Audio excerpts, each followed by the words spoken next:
Christmas అనగానే మనకు గుర్తొచ్చేటివి lights, carols, క్రిస్మస్కు సంబంధించినటువంటి చెట్టు, క్రిస్మస్కు సంబంధించినటువంటి కేక్ మరియు క్రిస్మస్కు సంబంధించినటువంటి క్యాండిల్స్, ఇలా చెప్పుకుంటూ పోతే పిండి వంటలు, తర్వాత క్రొత్త బట్టలు, ఇలాంటివన్నీ గుర్తొస్తుంటాయి.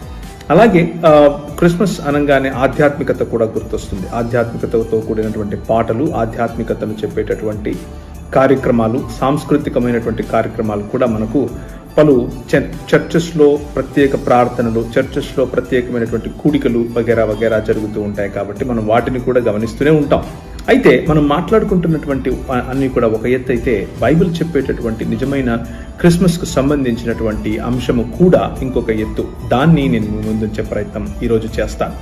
ఆమోస్ గ్రంథంలో 5వ అధ్యాయము 21 నుంచి కనుక మనం చూసినట్లయితే, మీ పండుగలు నేను అసహ్యించుకుంటున్నాను, మీ సంఘ కూడికలు నాకు ఇష్టం లేదు, నాకు దహన బలుల్ని, నైవేద్యాల్ని మీరు అర్పించినా నేను వాటిని అంగీకరించను, సమాధాన బలులుగా మీరు క్రొవ్విన పశువుల్ని అర్పించినా నేను కరుణించను, నా పాటల ధ్వని నా దగ్గర నుండి తొలగించండి, మీ పాటల ధ్వని నా దగ్గర నుండి తొలగించండి, మీ వీణ నాదం నేను వినను, నీళ్లు పారినట్లుగా న్యాయమును జరగనీయండి, ఎండిపోక ఎప్పుడూ పొరలి ప్రవహించే ప్రవాహంలా నీతిని ప్రవహింపచేయండి అంటూ దేవుని వాక్యము అనగా బైబిల్ గ్రంథంలో ఉన్నటువంటి దేవుడు పిలుపునిస్తూ ఉన్నాడు.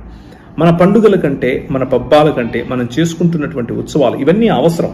పండుగ అవసరం, పబ్బాలు అవసరం, అలాగే ఉత్సవం అవసరం, మనుషులందరూ కలవటం అవసరం, సాంస్కృతిక కార్యక్రమాలు అవసరం, మనం చేస్తున్నటువంటి ఆల్ నైట్ ప్రేయర్స్ అవసరం, మనం చేస్తున్నటువంటి భజనలు అవసరం, మనం చేస్తున్నటువంటి క్యారల్స్ అన్నీ అవసరమే. కానీ వాటన్నిటికంటే ఎక్కువ ప్రాధాన్యతను దేవుడు, లేకపోతే బైబిల్లో ఉన్నటువంటి వాక్యము నీళ్లు పారినట్లుగా న్యాయాన్ని జరగనివ్వండి అంటూ న్యాయమునకు, అలాగే ఎండిపోక ఎప్పుడూ ప్రవహించే ప్రవాహంలాగా నీతిని ప్రవహింపచేయండి అంటూ నీతి న్యాయములకు పెద్దపీట వేస్తున్నట్లుగా దేవుని వాక్యం అనగా బైబిల్ మనకు తెలియ